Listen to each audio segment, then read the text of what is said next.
love living here. It's a great place to live, great place to raise children, but great place to do business.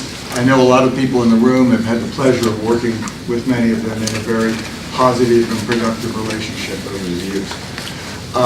I'm personally opposed to the bypass as an individual citizen.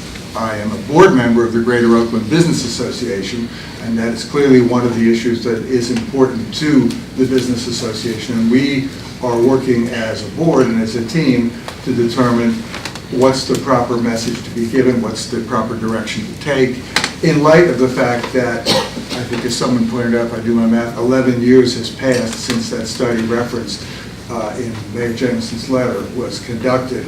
Have things changed in a way that would put a different light on the need for the bypass?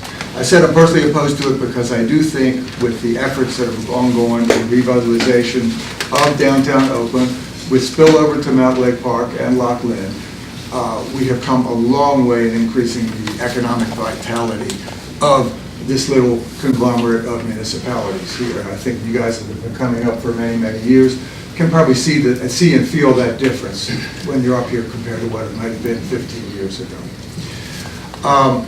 I attended a meeting in June at the Southern Garrett Rescue Squad. It was hosted by the Mount Lake Park Mayor and Town Council to discuss the bypass. Many of the same people in the room expressed their opinions. I believe there was state highway or MDOT representation.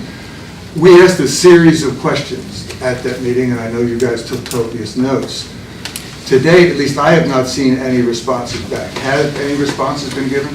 So I met with the team last week, and because coming out here, I wanted to understand what kind of questions were being asked. They were still finalizing some things. Some of the things that were being asked were kind of outside of the highway piece. So for instance, questions on economic studies, things like that.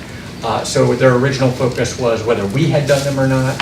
So what I've asked them to do is kind of widen that a little bit and look at some other areas and see if others had done those types of things before we sent that question out. But I'm expecting that we'll get an answer to all those questions by next week. Next week? Yes. Okay, good. And you'll share that? Absolutely. Widely. I'll close by saying I understand this is a local decision. This is not a decision. You guys have to implement what's decided and get supported.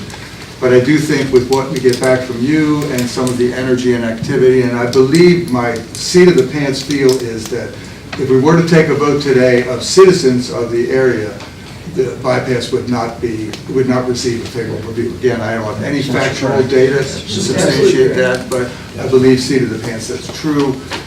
We want to do the right thing going forward. I understand the bypass may go up to $50 million when all the construction costs are in. That's a huge amount of money to spend for 2 miles of road when there's many other priorities. Could some of that money, all of that money, some of that money certainly could be used for here. Just want to be sure we make a smart decision collectively.